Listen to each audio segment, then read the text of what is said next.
Your job is to pay. Our job is to enjoy. My daughter Sarah declared, her lips curving into a smile that didn't reach her eyes. She slid the heavy black leather folder across the table, pushing it past half-empty wine glasses and crumpled napkins, until it rested directly in front of my plate. I looked at the folder, then at the 22 faces surrounding the long table. Tonight was supposed to be a small dinner to celebrate my 65th birthday. At least that was the invitation Sarah had given me. Yet sitting across from me were David, my son-in-law, his parents, his two sisters, their husbands, a handful of cousins I barely recognized, and 3 neighbors they had somehow dragged along. They had ordered like royalty seafood towers, imported truffles, bottles of vintage champagne, and endless rounds of desserts. My son Thomas sat to my left. His jaw tightened as he stared at the folder. He reached for it, but I placed my hand gently over his wrist, stopping him. I opened the leather cover. The printed receipt was incredibly long, filled with items I hadn't consumed. At the very bottom, the total glared in bold ink, $9,400. For a brief moment, the sheer audacity of the number hovered in the air. I didn't gasp. I didn't cry. I just looked at Sarah, who was busy touching up her lipstick, fully expecting me to pull out my card, just like I had done for her wedding, her down payment, and her children's private schooling. She assumed my role was permanently fixed. I closed the folder with a soft snap. I folded my napkin and placed it on the table. "Excuse me for a moment," I murmured, keeping my voice entirely steady. "I need to use the restroom." I stood up, smoothing the front of my dress, and walked away from the noise of David's family laughing. I did not head toward the restrooms. I walked straight to the host stand at the front of the restaurant where the manager was sorting menus. The manager was a sharp-looking woman who had been casting sympathetic glances at our chaotic table all evening. She looked up as I approached. "Is everything all right, ma'am?" she asked, her tone professional but laced with genuine curiosity. "It will be," I replied, pulling my wallet from my purse. "I need to separate my check quietly.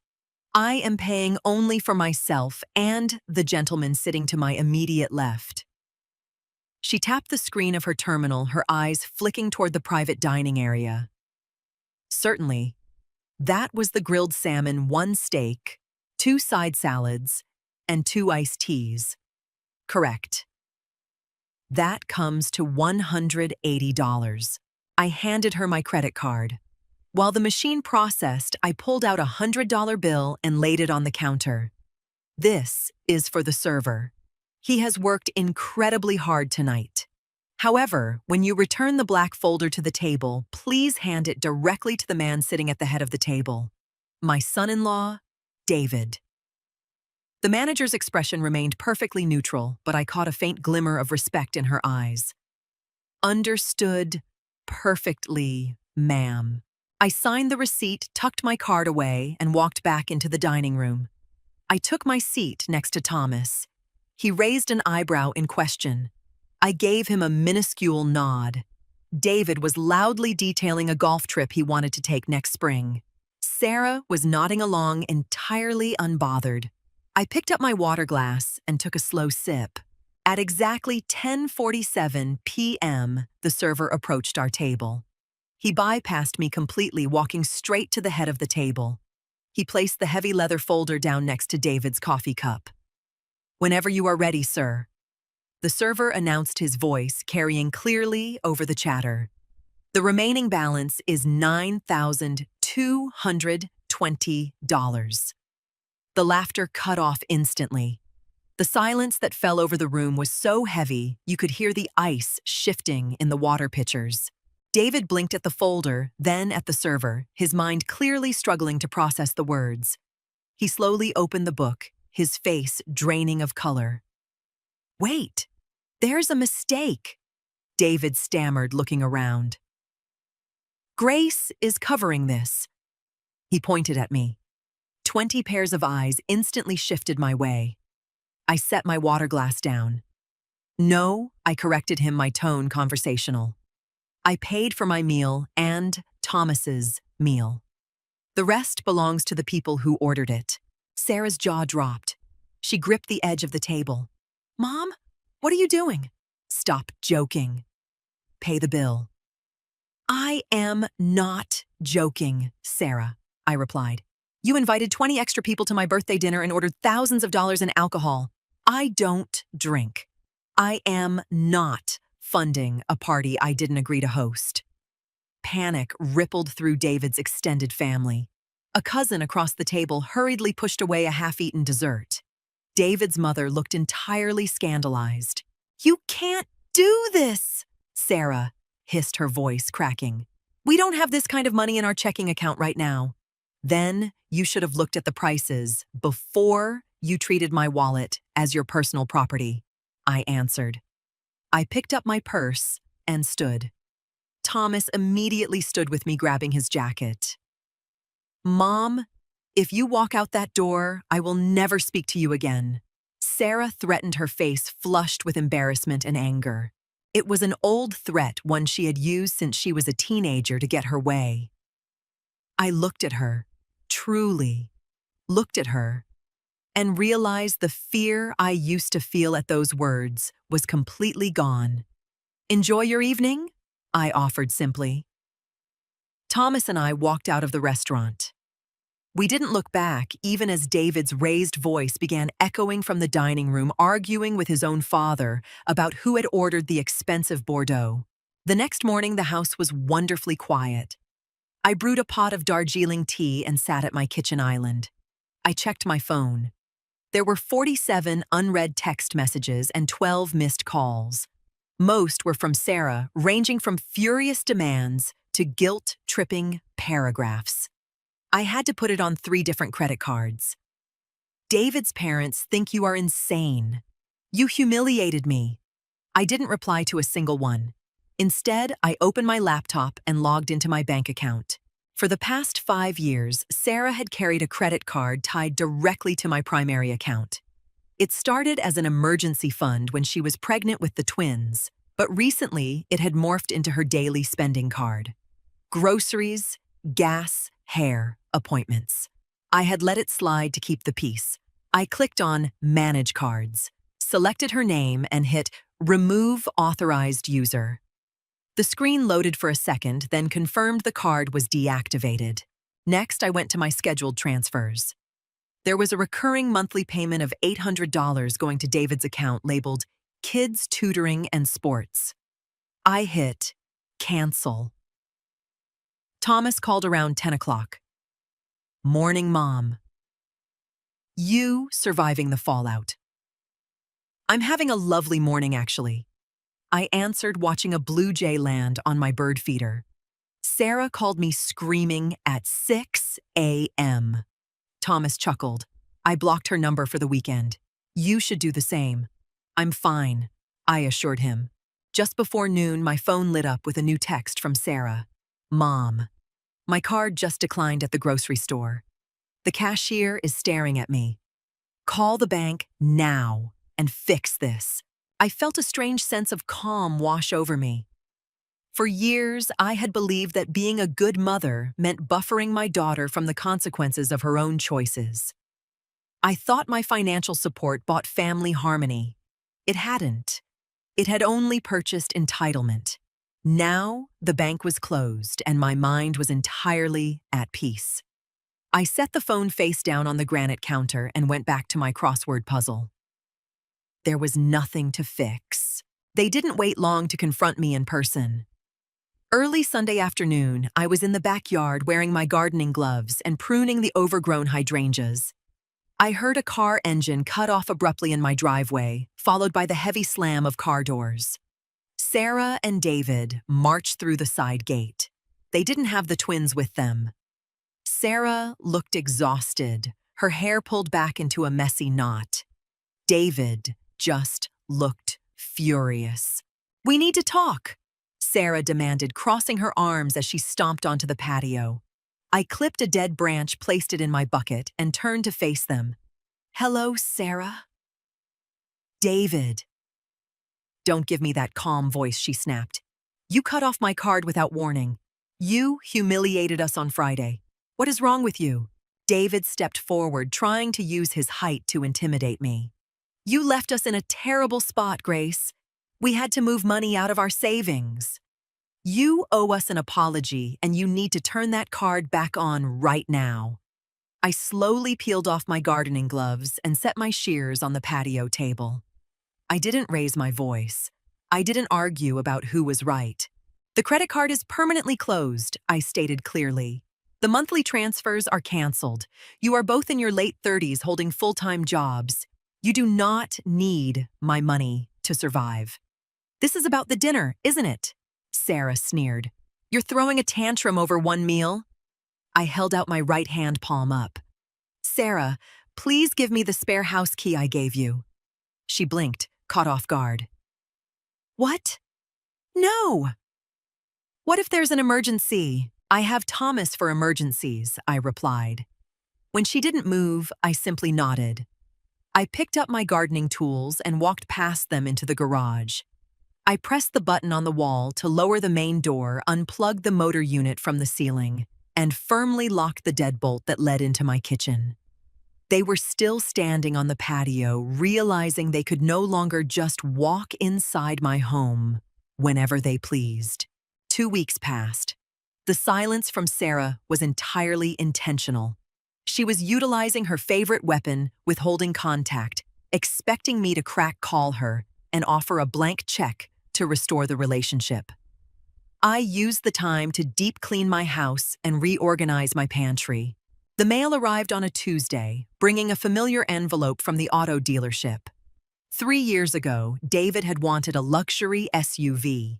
His credit wasn't strong enough, so I had co-signed the lease and agreed to pay half the monthly bill, rationalizing that my grandchildren needed a safe vehicle. The lease was up in exactly 5 days. I didn't call David to discuss it. I didn't ask for permission. I drove my own modest sedan down to the dealership, walked into the leasing office, and sat down with a representative. I am not renewing this lease. I informed the young man, handing him the paperwork. I want my name completely removed from this vehicle. The primary driver will either need to qualify on his own or turn the car in by the deadline. The representative typed a few things into his computer and printed out a release form. I signed on the dotted line, feeling another heavy, invisible weight lift from my shoulders. When I got back to my car, I sent a brief text to David. The lease on the SUV expires this Friday at 5 p.m.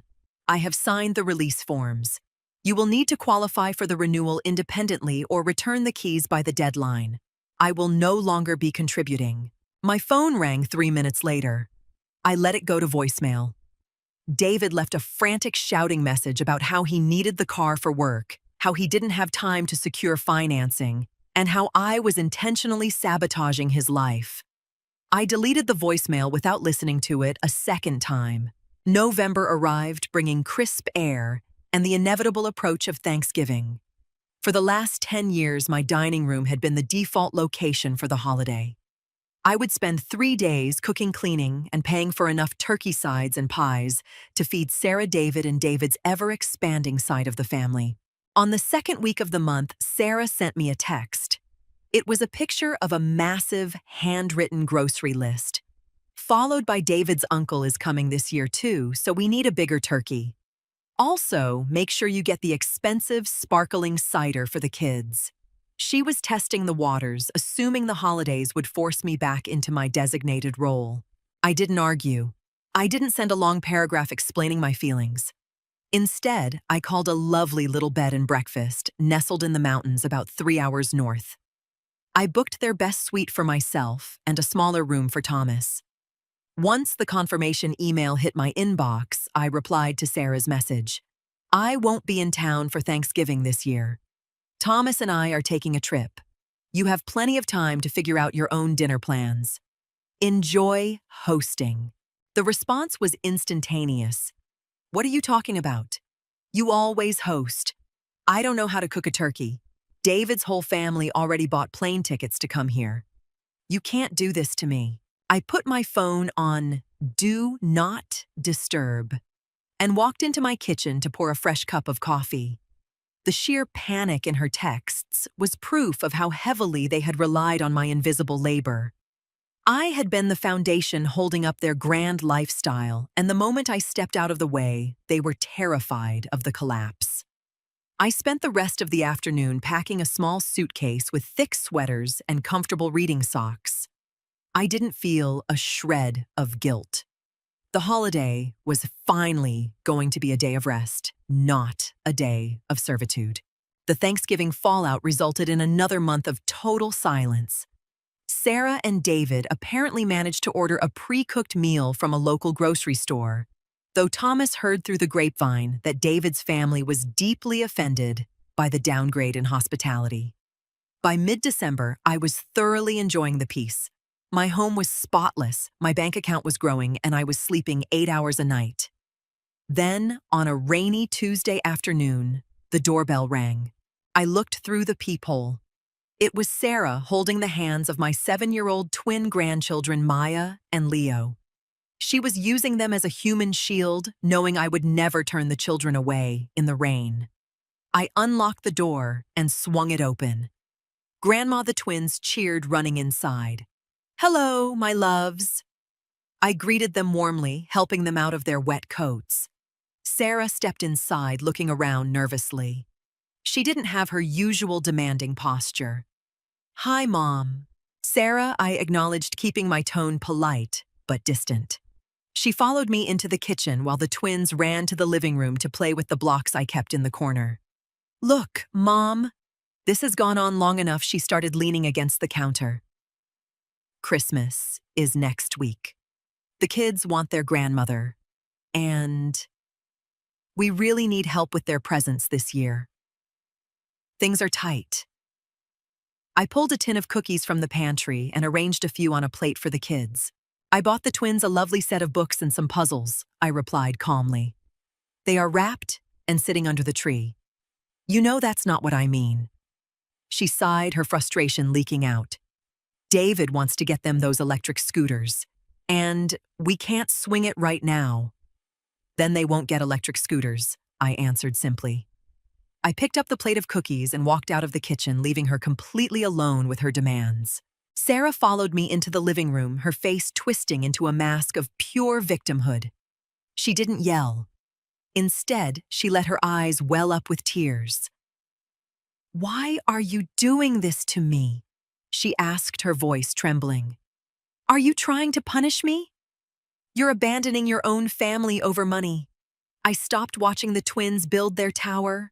I turned to look directly at my daughter. I didn't feel anger, just a profound sense of clarity. I walked over to the side table, opened the small drawer, and pulled out a leather-bound notebook. I had spent an hour one evening writing down the reality of our financial relationship. I handed it to her. "I am not abandoning you, Sarah," I stated softly. "I am retiring." She frowned, opening the notebook. Inside was a simple itemized list of everything I had funded over the last 3 years. The down payment on their house, the car lease, the endless credit card bills, the private school deposits, the lavish dinners. The total at the bottom was staggering. "You and David make a very good living." I continued, my voice perfectly level. "But you chose to live a lifestyle that required my constant financial intervention. I was not a mother to you anymore. I was an ATM. You didn't respect me. You just relied on me." Sarah stared at the numbers. The tears stopped. She tried to formulate a defense, opening her mouth, but nothing came out. The facts on the paper were entirely undeniable. "I love you," I told her truthfully. "But I will never fund your lifestyle again.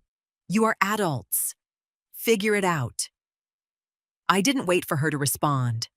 I walked over to the twins, handed them their cookies, and sat down on the rug to admire their block tower. Sarah stood frozen for a long moment before quietly placing the notebook on the coffee table and sitting on the edge of the sofa, realizing the game was permanently over. 6 months later, my life looked entirely different, mostly because it was finally my own. The dynamic with Sarah had permanently shifted. Without the financial ties, her visits became rare. When she did call, the conversations were brief and strangely polite. She and David had been forced to downsize. They traded the luxury SUV for a reliable used sedan and stopped eating at restaurants that required a reservation. I heard through Thomas that David still complained about me, but I didn't care. Thomas visited every Sunday. We would sit on the back porch, drink coffee, and talk about his work, my garden, and the books we were reading. There was no tension, no hidden agendas, and no impending sense of financial dread. One Sunday morning, while watering the blooming hydrangeas, Thomas watched me from the patio chair. "You look good, Mom," he noted, smiling. "Really good. Lighter." I set the watering can down and wiped my hands on my apron. "I feel lighter, Thomas." For decades, I had believed that love required sacrifice and that boundary setting was a form of selfishness. I thought that if I just gave enough, I would eventually earn their respect. The restaurant bill hadn't ruined my relationship with my daughter. It had simply illuminated what the relationship actually was. I didn't need to engage in screaming matches. I didn't need to hire professionals, draft documents, or seek revenge. I only needed to stop participating in my own exploitation. I took back my keys, my credit cards, and my time. I sat down next to Thomas and picked up my mug of coffee. The morning air was warm and the neighborhood was quiet. The phone inside the house didn't ring, and for the first time in my adult life, I wasn't waiting for it to. I looked at the house I owned, the garden I tended, and the son who sat beside me because he actually wanted to be there. Peace, I realized, wasn't about winning an argument. It was about closing the door to chaos and refusing to open it again.